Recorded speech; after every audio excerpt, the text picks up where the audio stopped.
What if Muzan's daughter is the strongest demon? We all know that demons cannot reproduce, but being the Demon King and the primary demon, there lies a possibility that Muzan could have reproduced, but he was not interested in that.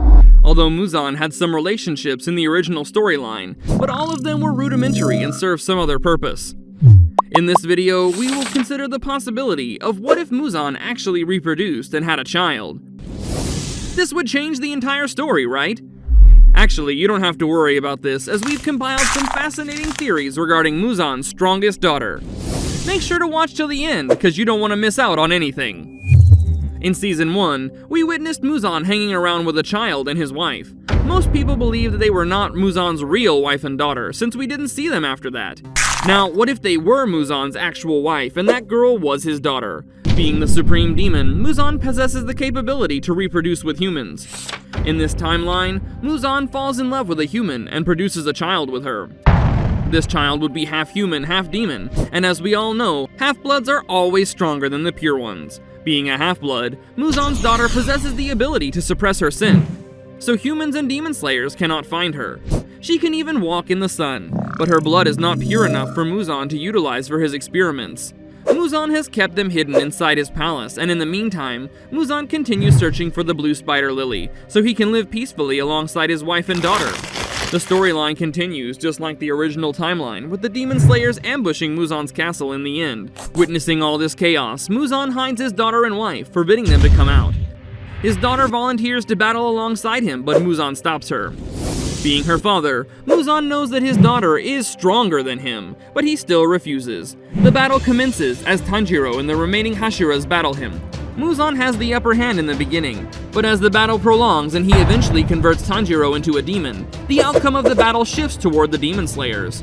His daughter also notices that something is wrong and forces her way outside, where she witnesses her father vanishing in the sun. This enrages her and she ambushes Tanjiro and the others, who are celebrating their victory. They believe it's some weak-ass demon because they cannot feel her scent, but little did they know what's approaching them. The girl absolutely obliterates Tanjiro and the other Hashiras. The fact that they had underestimated her further alleviated their chances of survival. After killing the remaining Hashiras, Muzan's daughter starts crying in regret. Her mother consoles her, but she vows to take her revenge against the demon slayers. Following this, Muzan's daughter proceeds to invade the demon slayer core and trace every living demon slayer and kill them. In the previous scenario, we considered the possibility that Muzan's daughter lived alongside him. However, this scenario will be a lot different. Unlike the previous one, Muzan does not fall in love with a woman. His sole purpose is to find the blue spider lily, and that's it. At some point in his life, he has to engage in intimate relationships with a rich woman, and does not expect her to bear his child. Surprisingly, the woman gets pregnant and gives birth to a girl. Things are quite peaceful as this girl receives the best education and leads a healthy life. Despite all this, her mother notices that her daughter is slightly different from other children and is insanely strong. One night, an upper moon demon ambushes their house to quench their thirst. The mother and daughter rush outside the home, but the demon notices them and rushes behind them. As he confronts them and approaches to devour them, the daughter pushes her mother away and confronts the demon, who starts mocking her. But little did he know that this is no ordinary girl. Without wasting any time, the upper moon ambushes the girl, but much to his surprise, she dodges his attack.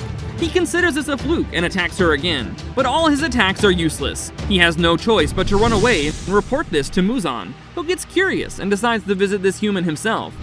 Upon reaching the mansion, he realizes that this is the same woman he had faked an intimate relationship with. He also realizes that the girl is actually his own daughter. This shocks him and he kidnaps both of them. In his castle, he reveals all this to the mother and determines to keep them with him. It takes some time for the daughter to accept Muzan as her father, but she eventually agrees. Time passes by, and Muzan notices that his daughter is even stronger than himself. With that in mind, he orders all the upper moons and his daughter to ambush the Demon Slayer core to get rid of them. The daughter obeys her father, and the following night, they ambush the Demon Slayer core. Luckily, all the Hashira were present there for training. Seeing this, the upper moons get a bit nervous, but she reassures them that it's nothing to worry about. The battle commences as multiple Hashira surround her. They had never seen her before, underestimating her abilities, and this is the last mistake they make, as she absolutely obliterates them.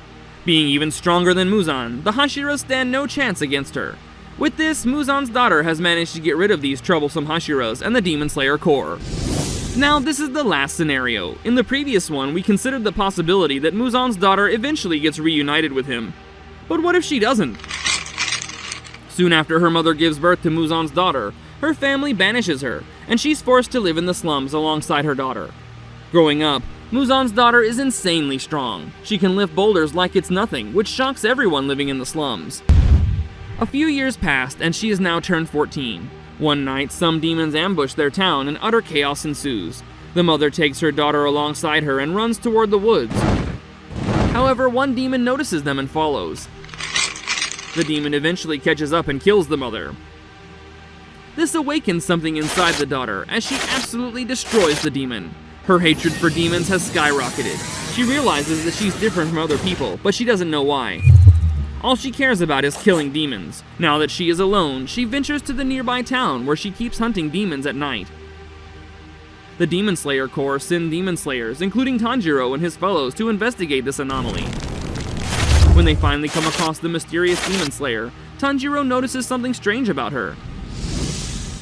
The girl easily overpowers all of them, and she's about to leave. Tanjiro stands up and attempts to convince her to become a demon slayer. Following a long conversation, he somehow convinces her and takes her to Tamayo, who immediately realizes that she's somehow related to Muzan, but doesn't reveal this information. She gets shocked after experimenting that she's not a pure demon, but a half-demon, and that she doesn't require human blood to survive.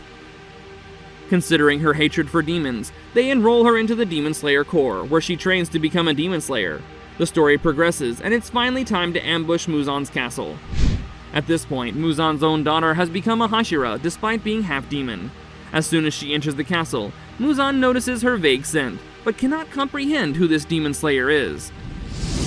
The battle ensues as she fights alongside Tanjiro and Giyu against Akaza. Being a superior demon, Akaza also notices something strange with this mysterious demon slayer and starts trembling.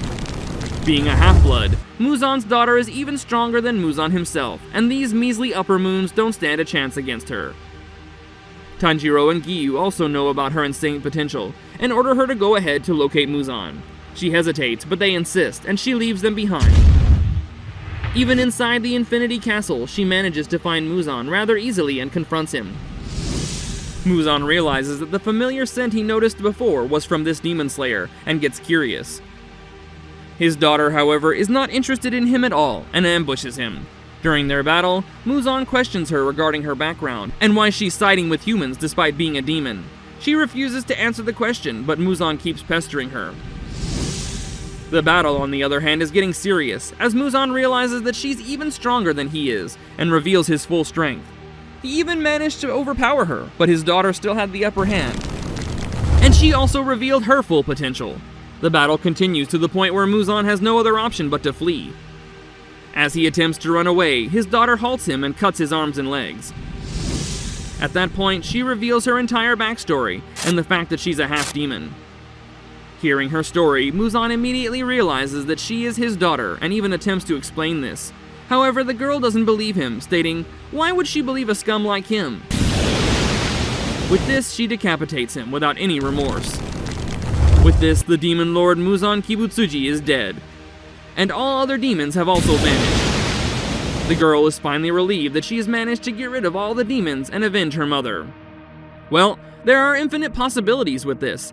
There's also the possibility that Muzan's daughter is just weak, but we can talk about this in some other video. In the meantime, you can click here to see this other cool video about what if Muzan didn't turn Nezuko into a demon. Go ahead, click it.